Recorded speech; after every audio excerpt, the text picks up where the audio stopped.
Puzzle pengungkapan kematian Kepala KCP Bank BUMN Muhammad Ilham Pradipta masih disusun, terutama soal motif para pelaku.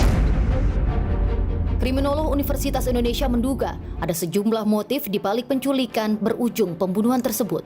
Apakah memang dalam hal ini korban adalah semacam bagian dari para aktor intelektual yang berselingkuh dalam arti pada titik tertentu lalu kemudian berbelot dan tidak mau lagi, atau korban adalah orang yang selama ini menjadi titik tumpu ya, memberikan keterangan tapi kemudian lalu berhenti, atau orang yang tidak terlibat tapi kemudian lalu mengetahui melalui satu lain hal mengetahui dan kemudian lalu mengancam melaporkan.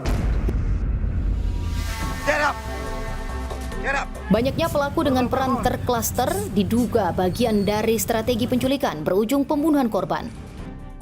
Mengapa si aktor intelektual merasa perlu melibatkan begitu banyak orang dan begitu banyak klaster?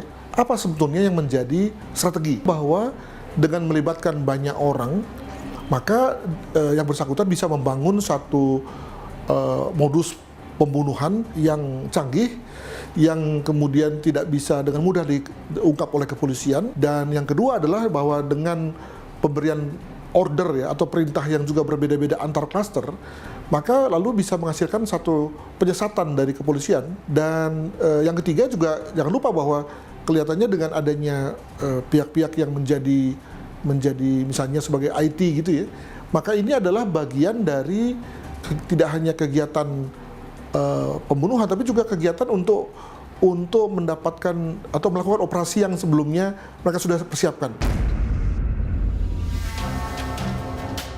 Kriminolog menduga awalnya para pelaku hanya berniat menculik korban sehingga dibentuk sejumlah klaster dengan peran khusus dalam komplotan. Saya menduga bahwa yang terjadi adalah yang kedua, yakni sebetulnya memang korban itu diculik, ya, diculik lalu kemudian diminta informasinya, diminta pengakuannya, diminta datanya atau yang lain gitu ya. Makanya kemudian perlu ada beberapa klaster gitu ya.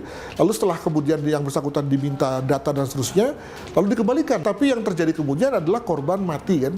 Kembali pada teori penculikan, maka orang yang diculik ya itu lalu kemudian dalam rangka valuability-nya atau berharganya itu adalah kalau dia hidup ya, karena kalau dia hidup dia dapat diminta keterangannya, dapat dikorek informasinya.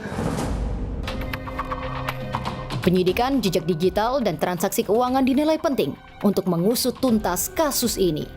Itu lalu perlu melakukan satu telahan lah tentang bagaimana sebetulnya korban berkomunikasi dengan para pelaku intelektual ini, begitu ya.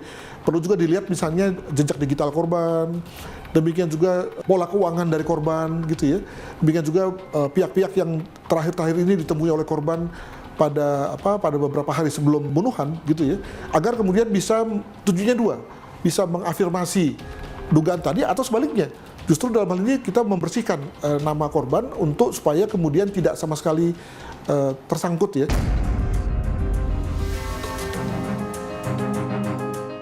Publik menanti polisi mampu menyingkap tabir kasus ini secara terang benderang. Pengungkapan yang tuntas bukan hanya menjernihkan persepsi di tengah masyarakat, namun juga menjadi jalan menghadirkan keadilan bagi almarhum Ilham dan keluarga.